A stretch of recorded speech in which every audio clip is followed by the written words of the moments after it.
Cocoa Cola ಪ್ರಿಯರೇ, thumbs up ಪ್ರಿಯರೇ ಅಥವಾ ಪೆಪ್ಸಿ ಪ್ರಿಯರೇ, ದಯವಿಟ್ಟು ಈ ವಿಡಿಯೋ ನೀವು ಗಮನಿಸಿ.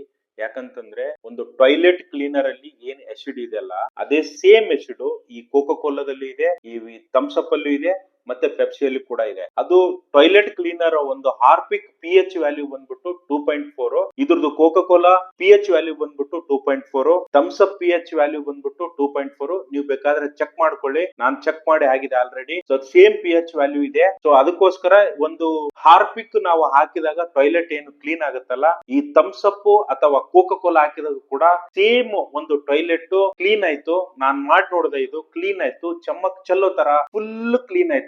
ಸೊ ಅದಕ್ಕೋಸ್ಕರ ನಾವು ಇದನ್ನ ಕೂಲ್ ಡ್ರಿಂಕ್ಸ್ ಅಥವಾ ತಂಪು ಪಾನೀಯ ಅನ್ನುವ ಬದಲು ಇದನ್ನ ನಾನು ಟಾಯ್ಲೆಟ್ ಕ್ಲೀನರ್ ಅಂತ ನಾನು ಹೇಳಕ್ ಇಷ್ಟಪಡ್ತಾ ಇದೀನಿ. ದಯವಿಟ್ಟು ಯಾರ್ಯಾರು ಕೋಕೋ ಕೋಲಾ, ಥಮ್ಸ್ ಅಪ್ ಅಥವಾ ಪೆಪ್ಸಿ ಕುಡಿತಾರೆ, ಯಾರು ತಂಪು ಪಾನೀಯಗಳು ಪ್ರಿಯ ಇದ್ದಾರೆ, ದಯವಿಟ್ಟು ಅವರ ಆರೋಗ್ಯಕ್ಕೋಸ್ಕರ, ಅವರ ಆರೋಗ್ಯ ಚೆನ್ನಾಗಿರ್ಬೇಕಂತಂದ್ರೆ ಈ ವಿಡಿಯೋ ನೀವು ದಯವಿಟ್ಟು ಅವ್ರ ಜೊತೆ ಶೇರ್ ಮಾಡಿ. ಯಾಕಂದ್ರೆ ಇದರಿಂದ ತುಂಬಾ ಅವರಿಗೆ ಲಾಭ ಆಗುತ್ತೆ ಅಂತ ಹೇಳೋದಕ್ಕ ನಾ ಇಷ್ಟಪಡ್ತಾ ಇದೀನಿ. ಮತ್ತು ನೀವು ಟ್ಯಾಗ್ ಮಾಡಿ, ಯಾರು ಕೋಕೋ ಕೋಲಾ ಪ್ರಿಯರು, ಥಮ್ಸ್ ಅಪ್ ಪ್ರಿಯರ್ ಇದ್ದಾರೆ ಅವರಿಗೆ ದಯವಿಟ್ಟು ಈ ವಿಡಿಯೋ ಟ್ಯಾಗ್ ಮಾಡಿ ಅಂತ. ಧನ್ಯವಾದ.